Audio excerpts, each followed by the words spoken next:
जय हिंद दोस्तों। स्वागत है आपका आपके YouTube चैनल बलिदान वॉरियर में।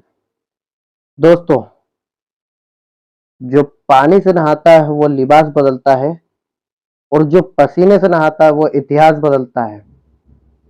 तो दोस्तों, आपकी जो एयरफोर्स एग्जाम है उसकी प्रैक्टिस सेट हम डेली करवा रहे हैं। आप इन्हें करिए और अपना जो है सिलेक्शन पक्का करिए। दोस्तों, हम यहाँ पर फालतू कुछ टाइम पास करने के लिए नहीं आए दोस्तों, हम आए हैं आपका सिलेक्शन करवाने। दोस्तों, क्या करवाने? आपका सिलेक्शन करवाने, जो कि अंतिम समय अब चल रहा है दोस्तों। मात्र 6 से 7 दिन अब बचे हुए दोस्तों, मात्र 6 से 7 दिन बचे हुए हैं। तो आप अपनी अंतिम लड़ाई अब लड़ लीजिए, ठीक है दोस्तों। तो आप इन मैथ के क्वेश्चनों को लगाइए, क्योंकि जो ये मैथ के क्वेश्चन है, जो हमारा प्रैक्टिस सेट है, ये पुराने पेपर के क्वेश्चनों पर बेस्ड है। क्वेश्चन ऐसे के ऐसे ही आते दोस्तों, सेम टू सेम, इससे कोई अलग क्वेश्चन नहीं आएगा। ऐसे कि ऐसे ही सेम क्वेश्चन पूछे जाते हैं। तो आप इन्हें करिए और अपना सिलेक्शन पक्का करिए दोस्तों। मैथ कोई टफ वो सब्जेक्ट नहीं है दोस्तों। आप सोचते हैं मैथ टफ है, मैथ कोई टफ नहीं है। बहुत ही सिंपल क्वेश्चन पूछे जाते हैं, normally question. Year 4 XY group में मैथ के नॉर्मली क्वेश्चन पूछे जाते हैं, जो बच्चे छोड़ के आ जाते हैं और उनका सिलेक्शन नहीं हो पाता। आप इन्हें करिए, ठीक है दोस्तों। तो वीडियो में हम आगे बढ़ते हैं क्वेश्चन की ओर। तो आपसे अनुरोध यह है कि आप अगर चैनल पर नए हो तो चैनल को सब्सक्राइब कर दीजिए और बेल आइकन को जरूर दबा दीजिए, जिससे जो हमारे आने वाले नए वीडियो है उनके नोटिफिकेशन आप तक पहुंच जाए।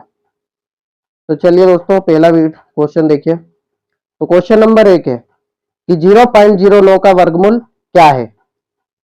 क्वेश्चन ध्यान से पढ़िए दोस्तों। क्या है क्वेश्चन? कि 0.09 का वर्गमूल क्या है। तो वर्गमूल क्या होता है दोस्तों?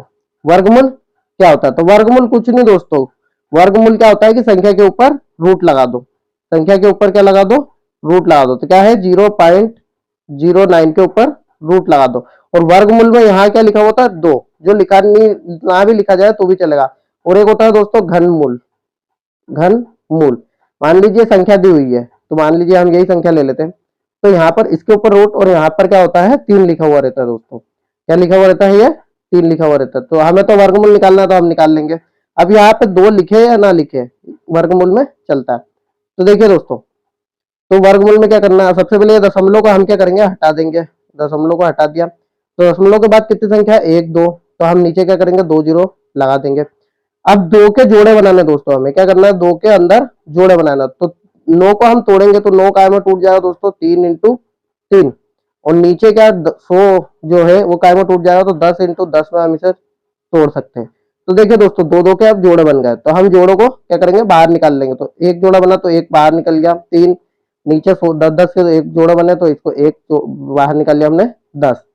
तो दोस्तों 3/10, 3/10 को अगर हम ये जीरो नीचे 10 हटाते, एक जीरो हटाते, तो एक संख्या के आगे ऊपर क्या लग जाएगा दोस्तों? दशमलव लग जाएगा। तो लगा देंगे, 3 के आगे क्या हो जाएगा? दशमलव हमारा।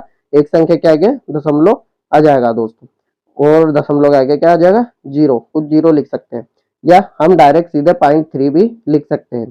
तो दोस्तों देखिए, हमारा आंसर क्या हो गया? 0.3 जो हमारा इसका वर्गमूल हो जाएगा, आंसर हो जाएगा 0.3। हम देखेंगे तो 0.3 जो कि option number A for America में दिया हुआ दोस्तों। तो ये ए फॉर अमेरिका हमारा एकदम करेक्ट आंसर हो जाएगा दोस्तों।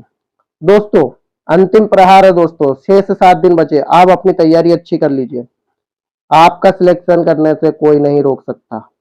दोस्तों अगला क्वेश्चन देखिए कि 1500 रुपए का 5% के साधारण ब्याज की दर से 4 वर्षों में मिश्रधन क्या होगा।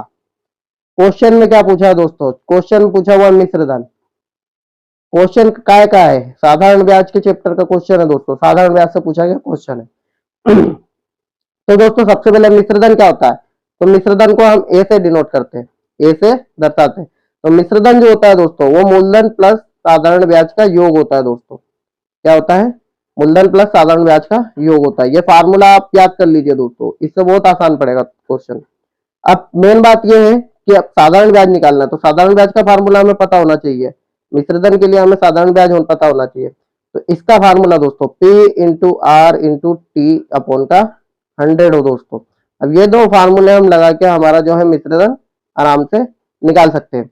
तो ए बराबर दोस्तों मिश्र धन हो गया, पी बराबर प्रिंसिपल मतलब मूलधन हो गया, एस आई बराबर साधारण ब्याज हो गया, पी बराबर मूलधन, आर बराबर रेट ऑफ इंटरेस्ट मतलब दर हो गया, और टी बराबर टाइम हो गया। तो हम देखते हैं हमें क्वेश्चन में क्या क्या दिया हुआ है दोस्तों। तो सबसे पहले देखिए 1500 रुपए, तो 1500 रुपए हमारा क्या हो गया प्रिंसिपल मतलब पी की वैल्यू हो गई दोस्तों, मतलब कि हमारा हो गया मूलधन। दर देखिए दोस्तों 5% दर दिया हुआ है, तो ये हमारा क्या हो गया आर हो गया। समय दिया हुआ है 4 वर्ष, तो ये हमारा क्या हो गया टी हो गया। हम एसआई का फार्मूला लगा लेंगे और वैल्यू को पुट कर लेंगे। तो एसआई में सबसे पहले क्या दोस्तों पी, तो पी क्या है हमारा 1500 रुपया। फिर दर, दर कितना हमारा 5%, टाइम कितना हमारे पास 4 और बटे में 100, डबल जीरो से डबल जीरो यहां से कट जाएगा, गुणा कर लेंगे दोस्तों। क्या कर लेंगे गुणा कर लेंगे, तो गुणा करेंगे तो 5 और 4 का करेंगे तो कितना होगा 20, और 20 का जब 15 में गुणा करेंगे तो कितना आ जाएगा 15 दूनी 30 मतलब 300। ऐसा ही हमारे पास कितना आ गया दोस्तों 300 रुपए, 300 रुपए हमारे पास ऐसा ही आ गया। अब हमें मिश्र धन निकालना दोस्तों, क्वेश्चन में क्या बोला हुआ मिश्र धन, ए का फार्मूला लगा देंगे। मिश्र धन का फार्मूला क्या है P plus S I. P दोस्तों हमारे पास कितना है, पी दोस्तों कितना है तो दोस्तों 1500 रुपए हमारे पास मूलधन है। ऐसा ही हमारे पास कितना है साधारण ब्याज हमारे पास कितना है दोस्तों, तो 300 रुपए ये दिया हुआ है, निकाला हमने 300 रुपए।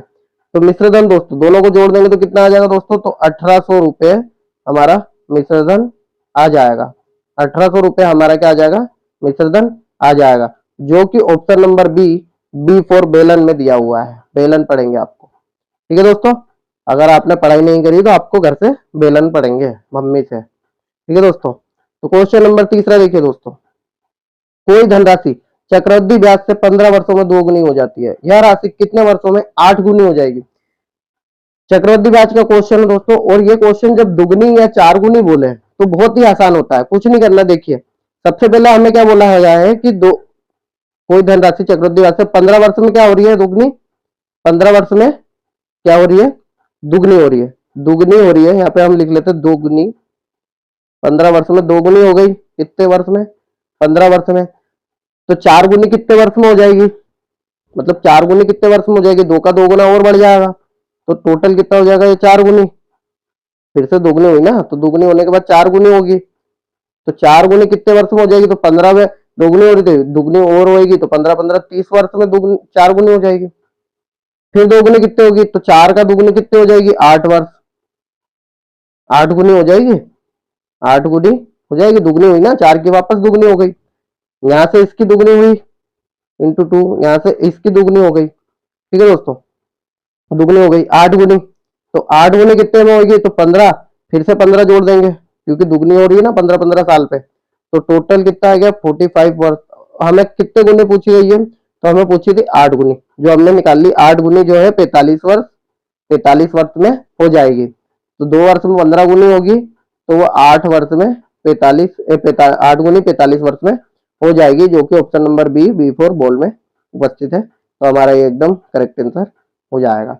ये इस तरीके से अगर हम क्वेश्चन करेंगे तो बहुत ही आसानी से सोल्व हो जाएगा दोस्तों, ठीक है, बहुत आसान है। 2 का 4 गुना, 4 का फिर दुगुना 8 गुना हो जाएगा, तो 15 15 प्लस करते जाएंगे हम, जितने का समय का भी निकालना, जितना गुना भी निकालना हम इस तरीके से निकाल सकते हैं। अगला क्वेश्चन देखिए, question number 4, 18 plus 75 minus 25 into 5 minus 12 is equal to क्या होगा। तो दोस्तों इस तरीके जब भी क्वेश्चन आए नंबर सिस्टम के, तो हमें सबसे पहले क्या बोर्ड मास का नियम जो है हमें ध्यान रखना चाहिए, इस क्वेश्चनों को बोर्ड मास से सोल्व करना चाहिए, तो क्या आसानी से ये सोल्व हो जाएंगे, नहीं तो आंसर हमेशा गलत आएगा। तो बोर्ड मास में सबसे पहले क्या बोलता है कि ब्रैकेट, ब्रैकेट ऑफ, अब इसके बाद क्या है डिवीजन मतलब डिवाइडेड, फिर क्या मल्टीप्लाई, फिर जोड़ और फिर घटाओ। तो आपको इस तरीके से इस वे में क्वेश्चन को सोल्व करना है। सबसे पहले आपको कोष्टक होगा तो कोष्टक सोल्व करना है, फिर डिवाइड हो भाग हो तो सबसे पहले भाग देना है, फिर गुणा करना है, फिर प्लस करना हो, फिर माइनस करना है, तब इसका आंसर सही आएगा। तो सबसे पहले हम देख लेंगे कोष्टक है, तो कोष्टक हमारे इसमें नहीं है। फिर देखेंगे कि डिवाइड है यहाँ पर, तो डिवाइड भी यहाँ पर उपस्थित नहीं है। तो हम क्या करेंगे, अब गुणे पे आ जाएंगे। तो गुणा देखेंगे कि गुणा है, तो गुणा हमें दिख गया कि 25 और 5 में गुणा है, 25 और 5 में गुणा है। तो हम इसको पहले यहाँ पे लिख लेते क्वेश्चन को, 25 इंटू 5 माइनस 12। तो 25 और 5 में गुणा है तो हम गुणा कर लेंगे, बाकी की संख्या को ऐसा सेम टू सेम लिख लेंगे। 25 और 5 का गुणा करेंगे तो 25 5 से 125 हो जाएगा, वो संख्या माइनस की है तो माइनस का आ जाएगा 125 और माइनस का 12। इसके बाद हम देखेंगे कि गुणा भाग हो गया। अब क्या है, प्लस का प्लस करके देखेंगे, प्लस प्लस की संख्या कौन सी है, तो 18 और 75 प्लस है, 18 और 75 जो है प्लस हो जाएगी। तो 18 और 75 को प्लस करेंगे तो प्लस कर लीजिए, तो 8 और 5 कितना हो जाएगा, 13, 13 और एक यहाँ लग जाएगा हाथ, 8 और एक 93, कितना हो जाएगा दोस्तों, 93, कितना हो जाएगा, तो 93, 93 हो जाएगा। ऊपर की संख्या को फिर लिख लेंगे 125 माइनस का 12। तो अब देखिए यहाँ पर हम एक काम करते हैं, फिर प्लस कर लेते हैं, माइनस माइनस की जो है संख्या उनको प्लस कर लेते हैं। तो माइनस माइनस की प्लस करेंगे तो बड़ी संख्या के सामने माइनस है तो माइनस आ जाएगा, 5 और 2 कितना हो जाएगा 7, 2 और 1 3 और 1 का 1, 137 जो है आ जाएगा। अब बचा है प्लस माइनस, माइनस करना पड़ेगा हमें, माइनस कर लेंगे 93 को 137 में यहाँ पर रख के माइनस हम कर लेते हैं, तो 93 कितना आ जाएगा, यहाँ पर 4 आ जाएगा, 7 में से 3 गया 4 आ जाएगा, 12 में से 9 गया कितना आ जाएगा, 3 आ जाएगा, 34 जो है हमारा इसका आंसर आएगा। 34 जो हमारा इसका आंसर आएगा दोस्तों, कितना आएगा 34, वो भी क्या आएगा माइनस का, माइनस का माइनस का आएगा, माइनस का आएगा। ठीक है दोस्तों, माइनस का आएगा। यहाँ पे सारे ऑप्शन गलत है दोस्तों, सारे के सारे ऑप्शन गलत है, इसका आंसर है जो माइनस का 34 आंसर आएगा। ठीक है दोस्तों, अगला क्वेश्चन देखते हैं दोस्तों। अगला क्वेश्चन देखिए, क्वेश्चन नंबर 5, ए अनुपात 5 बराबर 7 अनुपात 9 और बी अनुपात, यहाँ पे अनुपात आएगा, बी अनुपात ई इज इक्वल टू 15 अनुपात 7 हो तो ए अनुपात सी क्या होगा। दोस्तों ऐसे क्वेश्चनों को हमने पिछले हमारे पहले वीडियो में भी सोल्व किए हैं, बहुत ही आसान क्वेश्चन है, सभी को इंटू कर दो, ए इंटू बी इंटू सी, इधर इनकी वैल्यू का इंटू कर लेंगे और हमें जो है आंसर मिल जाएगा ए अनुपात सी का। तो देखिए यहाँ बी से बी कट गया तो हमारा ए अनुपात सी तो यहाँ मिल गया हमें। यहाँ पे 7 से 7 काट देंगे, 3 से कटेगा 3 बार में और 3 से कटेगा 5 बार में, तो जो है 5/3 आएगा। तो क्या आएगा दोस्तों आंसर, ए अनुपात सी बराबर 5/3 जो है हमारा आंसर यहाँ पर आ गया है, जो कि 5/3 हमारा ऑप्शन नंबर डी में है। तो हमारा ऑप्शन नंबर डी क्या हो जाएगा दोस्तों, एकदम करेक्ट आंसर हो जाएगा दोस्तों, डी फॉर डॉल। चलिए क्वेश्चन नंबर देखिए छठा, कि 28 और 42 के लघुत्तम समापवर्तक और महत्तम समापवर्तक किस अनुपात में है। तो 28 और 42 का जो लघुत्तम समापवर्तक क्या आएगा दोस्तों, तो 28 42 को तोड़ेंगे हम, तो 28 को देखिए तोड़ेंगे हम, 28 को तोड़ेंगे हम तो कितना 14 इंटू 2, और 42 को तोड़ेंगे हम तो कितना 14 इंटू 3, 14 इंटू 3। तो जो हमारा क्या आ जाएगा, एलसीएम जो है, एलसीएम हम लिख लेते हैं ऊपर, अनुपात निकालना है तो LCM upon LCM, LCM upon HCF, ये निकालना है हमें, एलसीएम अपॉन एचसीएफ। तो एलसीएम क्या आएगा, 14 इंटू 2 इंटू 3 आ जाएगा हमारा, 14 इंटू 2 इंटू 3, ये हमारा क्या आ गया एलसीएम। एचसीएफ क्या आएगा, जो हाईएस्ट कॉमन फैक्टर जो कि दोनों में है, तो 14, 14 देखिए दोनों में है, तो 14 जो हमारा इसका एचसीएफ आ जाएगा। डिवाइड कर देगा तो 14 से 14 जो है कट जाएगा, तो हमारा क्या आ गया 3 दूनी 6, तो 6/1 जो है एलसीएम और एचसीएफ का जो है अनुपात आ जाएगा हमारा। तो अनुपात क्या आ जाएगा, एलसीएम अनुपात एचसीएफ इज इक्वल टू क्या हो जाएगा 6/1, 6/1, जो कि option number A for America में दिया हुआ है। तो ये हमारा आंसर सही हो जाएगा। अगला क्वेश्चन देखिए दोस्तों, क्वेश्चन नंबर 7 है कि ए और बी किसी काम को क्रमशः 6 और 12 दिनों में पूरा कर सकते हैं। वे दोनों एक साथ काम शुरू करते हैं, लेकिन 3 दिनों बाद ए काम छोड़ देता है। काम पूरा होने में कुल कितने दिन लगेंगे दोस्तों। तो क्वेश्चन समय और वर्क का क्वेश्चन है, समय और कार्य का। तो देखिए ए कितने दिन में कर रहा है काम, 6 दिन में, बी कितने दिनों में कर रहा है 12 दिन में। टोटल काम निकाल लेंगे, इनका एलसीएम ले लेंगे, तो एलसीएम क्या आ जाएगा हमारे पास 12। तो इनकी क्षमता निकाल लेंगे, तो 6 से 12 को डिवाइड करेंगे तो कितना आएगा 2 बार में, और 12 से 12 करेंगे तो 1 बार में। कितने बार में, 1 बार में, 1 बार में। तो इनकी क्षमता क्या हो गई, ए की क्षमता हो गई जो 2, और बी की क्षमता क्या हो गई 1।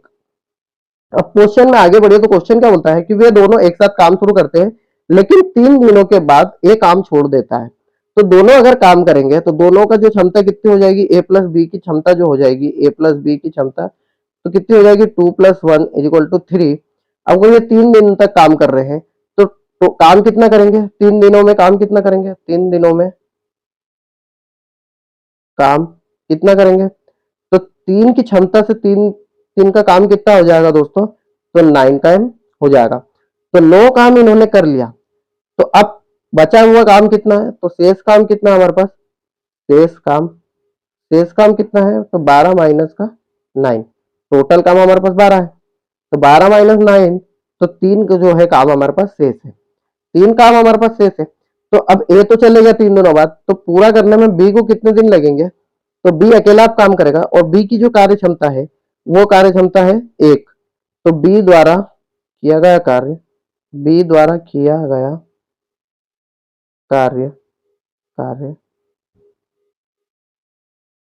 दिन में, कितने दिन में करेगा, तो देखिए एक की क्षमता से 3 काम को कितने दिनों में करेगा, तो 3/1, 1 से काटेंगे तो 3 का 3 ही आएगा। तो 3 दिनों में जो है बी काम, जो शेष काम है वो 3 दिन में बी कर लेगा, शेष काम को 3 दिनों में बी कर लेगा। तो 3 दिन तो ये होगा, 3 दिन दोनों ने मिलकर काम करा, 3 दिन दोनों ने मिलकर काम करा, 3 दिन बी ने अकेले काम करा, तो टोटल कितने दिन हो गए दोस्तों, तो टोटल हो गए 6 दिन। टोटल कितने दिन लग गए, टोटल लग गए तो 6 दिन। तो 6 दिनों में जो है काम पूरा होगा, 6 दिनों में जो है काम पूरा होगा, जो कि option number C for cat में दिया हुआ है। तो हमारा आंसर हो जाएगा सी 6। ठीक है दोस्तों, अगला क्वेश्चन देखिए, क्वेश्चन नंबर 7 है, किसी वस्तु को 651 रुपए में बेचने पर 7% की हानि होती है, उस वस्तु का क्रय मूल्य ज्ञात कीजिए। लाभ और हानि से क्वेश्चन है ये। तो देखिए 651 रुपए में बेचने पर 7% की हानि हो गई, तो जो सीपी था, सीपी मतलब क्रय मूल्य क्रय मूल्य वह 100% था, 100%। तो एसपी कितना हुआ, एसपी में जब हानि है 7% की, 7% घटा देंगे तो 100 में से 7% घटा देंगे तो 93%, 93%। और एसपी देखिए हमें दिया हुआ है, कितना दिया हुआ है, तो 651 रुपए एसपी दिया हुआ है, जो कि 93% की वैल्यू है। हमें क्या निकालना है, क्रय मूल्य, 100% की वैल्यू निकालना है, तो निकाल लेंगे, आसान है, बड़ा आसान है। तो 651 जो है 100% की वैल्यू निकालनी है, ये 93 की वैल्यू दी हुई है। ठीक है, तो अब निकाल लेंगे, 100% की वैल्यू यहाँ से निकाल लेंगे, तो ये क्या हो जाएगा, सीपी इज इक्वल टू, तो देखिए 93 से 651 को डिवाइड करेंगे तो कितने बार में जाएगा, तो तीनों 721, तो ये 7 बार में यहाँ से कट जाएगा। 7 का गुणा कर लेंगे 100 में, तो 700 रुपए जो है, 700 रुपए हमारा क्या आ जाएगा, सीपी यानी क्रय मूल्य हमारा आ जाएगा, जो कि 700 रुपए ऑप्शन नंबर डी में दिया हुआ है। ऑप्शन नंबर डी हमारा क्या हो जाएगा दोस्तों, एकदम राइट आंसर हो जाएगा। दोस्तों इस तरीके के ही क्वेश्चन परीक्षा में पूछे जाएंगे, इससे ज्यादा लेवल क्वेश्चन में नहीं बढ़ाया जाएगा। और हम आपसे आर को हर चैप्टर के जो है मेथड समझा रहे हैं, हर चैप्टर से क्वेश्चन लेके आए हैं, तो आप क्वेश्चनों को जरूर सोल्व करिए। तो देखिए 24 विद्यार्थी एक कक्षा का औसत भार 35 किलोग्राम है, 24 विद्यार्थी एक कक्षा में हो, उनका औसत भार कितना है, 35 किलोग्राम है। यदि शिक्षक का भार भी सम्मिलित कर लिया जाए, मतलब उनके शिक्षक का भार भी सम्मिलित कर लिया जाए, तो जो औसत भार में 400 ग्राम की वृद्धि हो जाती है, तो शिक्षक का भार क्या होगा। तो दोस्तों ये एवरेज औसत क्वेश्चन आया हुआ है।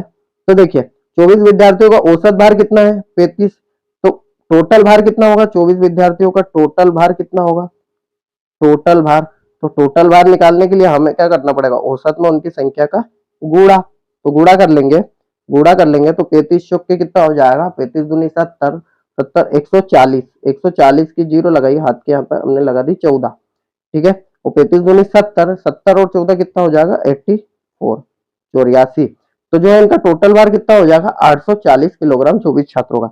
अब क्या क्वेश्चन बोला हुआ है कि शिक्षक का भार भी सम्मिलित कर लिया जाए, तो टोटल अब कितने व्यक्ति हो गए, 25, और 25 का टोटल भार कितना होगा, 25 का टोटल भार कितना होगा, तो 400 ग्राम जो है औसत में वृद्धि हुई, तो औसत अब कितनी हो गई, तो टोटल व्यक्ति कितने हैं 25, औसत हो गई 35.400, 400 ग्राम की वृद्धि हुई, तो 400 जब जोड़ेंगे तो 35.400 इंटू कर लेंगे, यहाँ से इनका भी टोटल भार हम निकाल लेंगे। तो डबल जीरो का डबल जीरो, ऐसा का ऐसा, 25 चौक के 100, 100 का एक और जीरो लिख दो, 25 का एक और जीरो, हाथ का लगा 10, फिर 25 5 6 125, 125 में 10 हम जोड़ेंगे तो कितना हो जाएगा, 135, 135 की 5 हाथ का लगा 13, 25 के 75, 75 और 13 कितना हो जाएगा दोस्तों, तो 75 और 13 जो हो जाएगा 88 हो जाएगा। 0.3 संख्या के आगे था तो हम यहाँ पर भी लगा देंगे 3 संख्या के आगे, तो हमारे पास वैल्यू क्या बचेगी 885। अब देखिए यह 24 जाने की बाहर है और ये 25 जाने के बाहर है टोटल। तो हम यहाँ से जो पहले के छात्र है 24, इन 25 में से मतलब शिक्षक का जो भार सब मिले तो उसमें से माइनस करेंगे तो हमें शिक्षक का भार मिल जाएगा। तो शिक्षक का जो भार है, शिक्षक का भार निकालते हैं तो शिक्षक का भार 885 जो 25 जाने की वैल्यू है टोटल, और ये 840 माइनस करेंगे तो 5, 8 में 4 गया 4 और 8 का 0, तो 45 केजी जो है 45 किलोग्राम शिक्षक का भार होगा, जो कि ऑप्शन नंबर C4 केट में हमें दिया हुआ है। ठीक है दोस्तों, बड़ा ही आसान क्वेश्चन दोस्तों ये। आगे करते हैं और इसको दूसरे तरीके से भी सोल्व कर सकते हैं दोस्तों। दूसरे तरीके से कैसे, देखिए कि 24 छात्रों का औसत भार 35 था, यदि शिक्षक का भार भी सम्मिलित कर लिया जाए तो औसत भार कितना हो जाएगा 400 ग्राम। तो जो 400 ग्राम है किस में बटा, 25 व्यक्तियों में टोटल बटा, 25 व्यक्तियों में कितना बचा टोटल बचा, 25 व्यक्तियों में टोटल ये बटा हुआ है। तो 25 व्यक्तियों में टोटल बचा तो हम इसमें 25 का गुणा करके 4 निकाल लेंगे तो क्या आ जाएगा हमारे पास 400 का, तो 00 का 00 और 25 चुके 100, तो जो है 10 किलो, जो 10 किलो जो है ये 3 दशमलव लगाएंगे तो 10 किलो ही बचेगा। तो जो क्या दवा 10 किलो बढ़ा हुआ है, 10 किलो वजन बढ़ा हुआ है, तो पहले कितना था 35 और 35 में 10 का प्लस कर देंगे तो कितना आ जाएगा हमारे पास 45 केजी। तो क्या 45 केजी जो है हमारा कितना, ये शिक्षक का भार आया था। यहाँ से भी हम ऐसे भी तरीके से इसको निकाल सकते हैं कि 25 में जो बढ़ा हुआ है उसका भाग गुणा करते हो और जो वैल्यू है उसमें पुराने औसत भार में जोड़ दिया जाए। ठीक है दोस्तों, चलिए अगला क्वेश्चन देखिए, क्वेश्चन नंबर 10 कि यदि किसी टैंक के 1/3 भाग भरे होने पर उसमें 80 लीटर पानी आता है तो उसके आधा भाग भरे होने पर उसमें कितना पानी होगा। तो देखिए दोस्तों 1/3 भाग भरे होने पर मतलब कि हम मान लें कि 3 में से 1 भाग भरा हुआ है, टोटल जो है टोटल वो 3 है और 3 में से 1 भरा हुआ है और 1 भरा हुआ है तो उसकी उसमें कितना आ रहा है 80 लीटर जल आ रहा है। अगर आधा भरा होना है आधा, तो 3 का आधा कितना हो जाएगा 1.5 लीटर, 1.5 1.5 और 1.5 जब भरा होगा तो कितना आएगा दोस्तों, तो 1 की वैल्यू कितनी है 80, तो 1.5 की वैल्यू हमें निकालनी है तो निकाल लेंगे। तो ऐसे ही निकाल लेंगे हमारे तरीके से कि 1 की वैल्यू 80 है तो 1.5 की वैल्यू हमें निकालनी है, नीचे रख देंगे 1, ऐसे हटाया दशमलव नीचे लग गया 0, 10, 0 से 0 क्या हो जाएगा कट जाएगा, 15 का 8 में गुणा करेंगे तो कितना आएगा 15 8 कितना होगा 15 8 120, 15 8 120, तो कितना दोस्तों पानी आएगा, आधा भरा होगा तो 120 लीटर जो है उसमें पानी आएगा, 120 लीटर जो है उसमें क्या पानी आएगा, जो कि ऑप्शन नंबर B4 बॉल में सही हो जाएगा। ठीक है दोस्तों, क्वेश्चन को इस तरीके से करो, बहुत आसान है। अगला क्वेश्चन देखिए 11वां क्वेश्चन देखिए कि 100 मीटर लंबी एक रेलगाड़ी 30 किलोमीटर प्रति घंटा की गति से चल रही है, रेलवे लाइन के समीप खड़े एक व्यक्ति को पार करने में इसे कितना समय लगेगा। तो 100 मीटर की लंबी रेलगाड़ी है, सबसे पहले तो समय निकालना है, तो हम फार्मूला क्या लगाएंगे, formula time is equal to क्या हो जाएगा डिस्टेंस अपॉन का स्पीड, ये फार्मूला लगाकर हम सोल्व कर लेंगे। तो यहाँ पर हमें जो है स्पीड कितनी दी हुई है, स्पीड दी हुई है हमें, स्पीड कितनी दी हुई है, तो स्पीड दी हुई है हमें 30 किलोमीटर प्रति घंटा, 30 किलोमीटर प्रति घंटा, लेकिन जो हमें डिस्टेंस दी हुई है लंबाई दी हुई है वो मीटर में दी हुई है, तो हम इसे भी क्या करेंगे मीटर प्रति सेकंड में कन्वर्ट कर लेंगे चाल को। तो चाल को कन्वर्ट करने के लिए मीटर प्रति सेकंड में तो 5/18 का गुणा करना पड़ेगा, 6 से काट देंगे तो 3 बार में 6 18 और ये 10 बार में, ठीक है, तो गुणा कर लेंगे तो कितना हो जाएगा 50/3 मीटर प्रति सेकंड, हमारी स्पीड आ गई। दूरी हमारे पास कितनी है डिस्टेंस, जब व्यक्ति को रेलवे पार करेगी, रेल व्यक्ति को पार करेगी तो वो क्या करेगी खुद की लंबाई को पार करेगी, तो हमारे पास डिस्टेंस कितनी हो गई दोस्तों, तो 100 मीटर की डिस्टेंस हो गई। फार्मूला लगा देंगे, हमें समय निकालना है, टाइम इज इक्वल टू जो हमारे पास चाल डिस्टेंस है हमारे पास कितनी है 100 है, डिस्टेंस हमारे पास कितनी है 100 है, 100 है 6 5 6 30, सॉरी यहाँ पर हमने गलती कर दी, काम करते 3 से काटा तो इसको 6 कर लेते हैं, ये 6 आएगा, 6 आएगा। ठीक है दोस्तों, तो अब यहाँ पे कर लेते हैं, अब नीचे बटे में क्या आएगा हमारा स्पीड कितनी है हमारी 50/6, तो 6 को हम क्या करते हैं ऊपर लिख लेते हैं इंटू में, तो काट देंगे तो 50 से 100 कितनी बार में चल जाएगा, 2 बार में, और 6 से गुणा करेंगे जब 2 में कितना जाएगा, 12। 12 क्या में आएगा, सेकंड में, सेकंड में, क्योंकि हमने मीटर प्रति सेकंड में जो है चाल को कन्वर्ट कर लिया था। तो 12 सेकंड इसका आंसर आ जाएगा, जो कि option number C for cat में दिया हुआ है। तो एकदम सही हो जाएगा दोस्तों। क्वेश्चन नंबर 12 देखिए दोस्तों, क्वेश्चन नंबर 12 देखिए, यदि 2a बराबर 3b बराबर 4c तो a अनुपात b अनुपात c बराबर क्या होगा। तो देखिए 2a बराबर 3b, तो इस क्वेश्चन को सोल्व करने के लिए हमें कुछ नहीं करना है दोस्तों, हम आपको बहुत आसान तरीका बताता हूँ। क्या बहुत आसान तरीका बताते हैं। देखिए जो a है, a की वैल्यू निकालनी है तो a की संख्या को छोड़ के बाकी दोनों की संख्याओं को गुणा कर लो। तो a की वैल्यू निकालनी है तो एक a वाले को छोड़ दो, a वाले को छोड़ा तो गुणा करेंगे 4 और 3 का, b और c वाले को गुणा करेंगे, 4 3 क्या हो जाएगा 12, लिख देंगे 12। b वाला निकालना तो b की संख्या छोड़ दो, बाकी दोनों को गुणा कर लो, तो कितना आ जाएगा 4 और 2 4 दूनी 8। c वाले को निकालना तो c की संख्या को छोड़ दो, बाकी को गुणा कर लो, तो 3 दूनी कितना हो जाएगा 6। अब जो कट रहा है काट देंगे, 2 3 6, 2 चौके 8 और 2 छंके 12।